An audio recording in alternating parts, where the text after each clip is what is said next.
उस सहाबी का वाकया याद करो जिसने अपनी लंगड़ी और लूली और अपाहिज और आंखों से अंधी मां, बूढ़ी औरतें भी होंगी, सुने तुम्हारे मतलब की बात, आंखों से अंधी, हाथों से कोड़ी, पैरों से लंगड़ी, अपनी मां को उसने अपने कांधे पर बिठाया, अपनी कमर पर लादा और उम्रे के लिए ले गया और खाने काबा का तवाफ कर रहा है।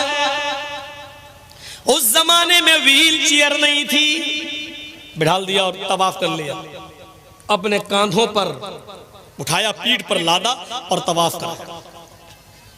एक चक्कर हो गया, दो चक्कर हो गया, तीसरा चक्कर हो गया, चौथा चक्कर हो गया, पांचवा चक्कर हो गया, छठा चक्कर पूरा और सातवां चक्कर लगाते लगाते उसकी मुठभेड़ हजरत उमर से हो गई। सातवें चक्कर में उमर फारूक मिल गए।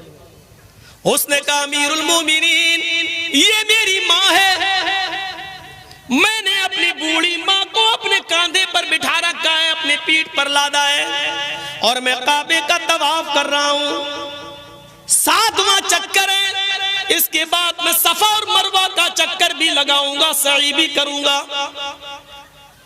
अमीरुल मोमिनीन, मेरी माँ लैट्रीन करती है, उसकी गंदगी को मैं साफ करता हूं। मेरी माँ हाथों से कोड़ी है, मैं अपने हाथ से खाना बनाकर अपनी माँ को खिलाता हूँ। उसके मुंह में दांत नहीं है, मैं अपने मुंह में रोटी को चबाता हूँ, नरम करके मैं अपनी माँ के मुंह में डाल देता हूँ। मैं अपनी माँ के कपड़े धुलता हूँ, अपने माँ का पेशाब व पैखाना साफ करता हूँ। अमीरुल मोमिनीन, क्या अभी भी मैंने अपनी माँ का हक अदा नहीं किया?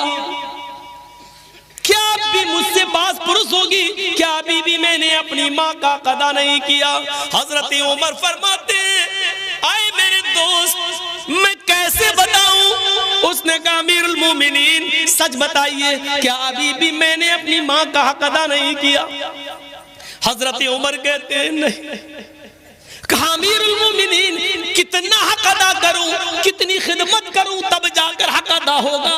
तो हजरत उमर कहते हैं मुझे ये नहीं मालूम कि कितनी खिदमत करो तब हक अदा होगा, लेकिन तेरे सवाल का जवाब इतना मैं जरूर दे देता हूं कि तूने तवाफ कराया, तूने अपनी पीठ पर लादा, तूने सफा और मरवा के चक्कर लगाए, खाना तू खिलाता है, पकाता तू है, कपड़े तू साफ करता है, पेशाब व पैखाना तू साफ करता है। इन सब के करने के बावजूद तू पूछता है कि मैंने अपनी माँ का हक अदा किया या नहीं? तो सुन, अभी तो तूने अपनी माँ की उस आह का भी हक अदा नहीं किया।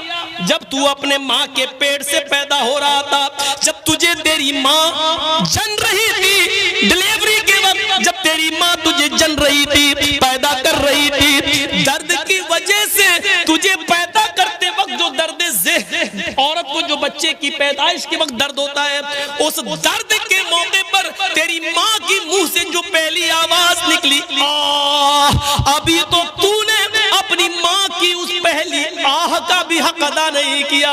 उसकी पूरी जिंदगी का हक अदा करना तो बहुत दूर की बात। इस वाक़े से अंदाजा लगा सकती है आज की नौजवान नस्ल अपनी माँ की वो कितनी खिदमत कर रही है, और तुम अपनी माँ को उस वक्त छोड़ देते हो अपनी बीवी के कहने पर जब उस वक्त उसको तुम्हारी सबसे ज्यादा सख्त जरूरत होती है। तसव्वुर करें। एक सहाबी अल्लाह के नबी के पास आते हैं, कहते हैं अल्लाह के नबी, हिजरत के लिए लोग जा रहे हैं और जिहाद के लिए भी लोग निकलना चाहते हैं, मैं भी जिहाद के लिए निकलना चाहता हूँ। आए अल्लाह के नबी, क्या मुझे जिहाद के लिए जाने की इजाजत है? अल्लाह के रसूल पूछते, अहय्युन वालिदाक, क्या तुम्हारी माँ और बाप जिंदा हैं या इन दोनों में से कोई एक जिंदा है? उसने कहा हाँ। आपने फरमाया तब तुम जिहाद के लिए नहीं जा सकते। जिहाद सबसे बड़ा इस्लामी रुकन, जिहाद इस्लाम का एक शिआर, जिहाद इस्लाम का एक अहम फरीजा, जिहाद इस्लाम का एक बड़ा रुकन मेरे भाइयों। लेकिन इतना बड़ा रुकन कि अल्लाह के नबी ने फरमाया कि जो मैदान जंग में कत्ल कर दिया जाए, काफिर के हाथ मारा जाए, उसके खून का पहला कतरा गिरते ही अल्लाह उसके सारे गुनाह माफ कर देता है। और शहीद को जब कयामत के दिन मैदान महशर में उठाया जाएगा, उसके जिस्म से खून टपक रहा होगा, अल्लाह देखकर कहेगा, आए फरिश्तों, मैं अपने बंदे का क्या हिसाब व किताब लूं? ये तो मेरी राह में अपनी जिंदगी लुटाकर चला आया, जाओ मैंने इसको बगैर हिसाब व किताब के जन्नत में दाखिल कर दिया। ये इतना बड़ा मकाम रखने वाला ये जिहाद का हक। लेकिन अल्लाह के नबी पूछ रहे हैं कि तुम्हारे माँ बाप जिंदा हैं? उसने कहा हाँ। आपने फरमाया तब नहीं जा सकते, पहले अपने माँ और बाप की खिदमत करो या उनसे इजाजत लो, फिर तुम जा सकते। गौर करिए माँ बाप का मकाम और मर्तबा। एक दौर था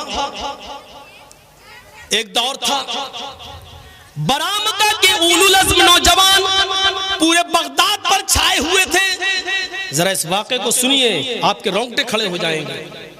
बरामदा के उलुल अज़्म पूरे बगदाद पर मुसल्लत थे। उनकी कुव्वत और ताकत ने लोहा मनवा लिया था। उनकी हुकूमत के चर्चे चार दांग आलम में फैले हुए थे। लोग उनकी ताकत के चर्चे करते थे। अचानक बरामदा के इन उलुल अज़्म लोगों के ऊपर खलीफा हारून रशीद का इताब नाजिल होता है। खलीफा हारून रशीद का इताब नाजिल होता है और बरामदा के ये नौजवान गिरफ्तार कर लिए जाते हैं और जेल के अंदर डाल दिए जाते हैं। बरामदा के जिन नौजवानों को गिरफ्तार किया गया, उन नौजवानों में फज़ल इब्न यहया और यहया बरमकी, फज़ल इब्न यहया यानी फजल और उनके बाप यहया, ये दोनों भी गिरफ्तार कर लिए गए। फजल और उनके बाप यहया ये दोनों गिरफ्तार कर लिए गए और ये दोनों मेरे भाइयों जेल के अंदर डाल दिए गए। फजल को अपनी गिरफ्तारी का कोई वो नहीं था, मलाल में हो गया, लेकिन मेरे बूढ़े माँ बाप को भी डाल दिया गया जेल के अंदर। यहया बहुत पक्के नमाजी थे, तहज्जुद गुजार थे, नेक थे। फजल इब्ने यहया ने अपने बाप की हालत देखी, या अल्लाह जेल के अंदर तो गर्म पानी का इंतजाम नहीं है और ठंड की इन रातों में सुबह मेरे बाप उठेंगे तो उनको ठंडे पानी से वुजू बनाना पड़ेगा। तो जानते हो फजल इब्ने यहया ने क्या किया? रात में एक तांबे की लोटी के अंदर, उस जमाने में तांबे का लोटा दे दिया गया सबको, एक तांबे का लोटा लिया और तांबे के लोटे में अपने पीने के लिए पानी भर लेते थे कि जब पीऊं, प्यास लगेगी तो पीऊंगा। लेकिन फजल का हाल यह था कि वो रात में पानी पीते नहीं थे, बल्कि रात भर उस पानी को कंबल उठाकर, गरम चादर उठाकर उस तांबे के लोटे को अपने पेट से चिपका लेते थे कि मेरे पेट की गर्मी से सुबह फजर की नमाज के वक्त तक इस पानी में थोड़ी सी गर्मी आ जाएगी, कुछ तो गर्म हो जाएगा। और इस गर्म पानी को वो फजर की नमाज के वक्त अपने बाप को दे दिया करते थे, अय अब्बू जान इससे वुजू बनाइए। मेरे प्यारे साथियों गौर करो, अल्लामा याफ़ई ने इस वाक़े को अपनी किताब मिरातुल जिनान के अंदर नकल किया है। आप अंदाजा लगा सकते हैं ऐसे ऐसे नौजवान गुजरे जो अपने बाप के ठंडे पानी से वुजू करने को भी ये समझते थे कि मेरे बाप को बुखार ना आ जाए, बीमार ना हो जाए, जुकाम ना हो जाए, तो वो रात भर उस तांबे के लोटे को अपने पेट से चिपकाए रहते थे ताकि कुछ तो गर्मी आ जाएगी और मेरे बाप को कुछ तो गर्म पानी मिलेगा। मेरे भाइयों, ये थी माँ बाप की खिदमत करने का एक तरीका। आज हम जरा अंदाजा लगाएं और सोचें कि हम अपने वालिदैन के साथ ये सलूक करते हैं। कुरान ने माँ बाप के बारे में ये हुक्म नाफिज कर दिया, वक़दा रब्बुका अल्ला ताबुदू इल्ला इय्याह व बिल वालिदैनि इहसाना। तुम्हारे रब ने ये फैसला कर दिया है, ये हुक्म दे दिया है, इबादत तो अल्लाह के अलावा किसी की नहीं होगी। व बिल वालिदैनि इहसाना, और अपने माँ बाप के साथ एहसान करो, अपने माँ बाप के साथ अच्छा सलूक करो। व बिल वालिदैनि इहसाना, एहसान के अंदर हर नेकी शामिल है। अपने माँ बाप के साथ एहसान करो। एहसान किसको कहते हैं? हर नेकी। बाप कमजोर है, कुर्सी पर बैठे रहते हैं, बेटा मुझे थोड़ा सा बाहर बिठा दे, मैं थोड़ा सा सड़क पर बैठना चाहता हूँ धूप में। एहसान में ये नेकी शामिल है कि बेटा आए, अपने बाप को सहारा दे और बाहर कुर्सी लगा दे और अपने बाप को कुर्सी पर बिठाकर धूप में बिठा दे। बाप के हाथ पैर नहीं चल रहे तो बाप को नहला दे, उनके जिस्म पर साबुन लगा दे। बाप की तबीयत बहुत ज्यादा खराब है, उनके पास इतनी दौलत नहीं कि वो अपना इलाज करा सके, लेकिन बेटे के पास दौलत है। बेटे एहसान में ये नेकी भी शामिल है कि बेटा अपने पास से अपने बाप का मुकम्मल इलाज करा दे। एहसान में हर नेकी शामिल है। वबिल वालिदैन एहसाना, इबादत तो अल्लाह की होगी और अपने माँ बाप के साथ एहसान करो। इम्मा यबलुगन्ना इंदकल किबरा अहदुहुमा औ किलाहुमा, उन दोनों में से कोई एक या वो दोनों तुम्हारी जिंदगी में बुढ़ापे को पहुंच जाएं, माँ बाप में से कोई एक या दोनों तुम्हारी जिंदगी में बुढ़ापे को पहुंच जाएं, फला तकुल लहुमा उफ, तो तुम उनसे उफ भी मत करना। उफ, उफ समझते हो?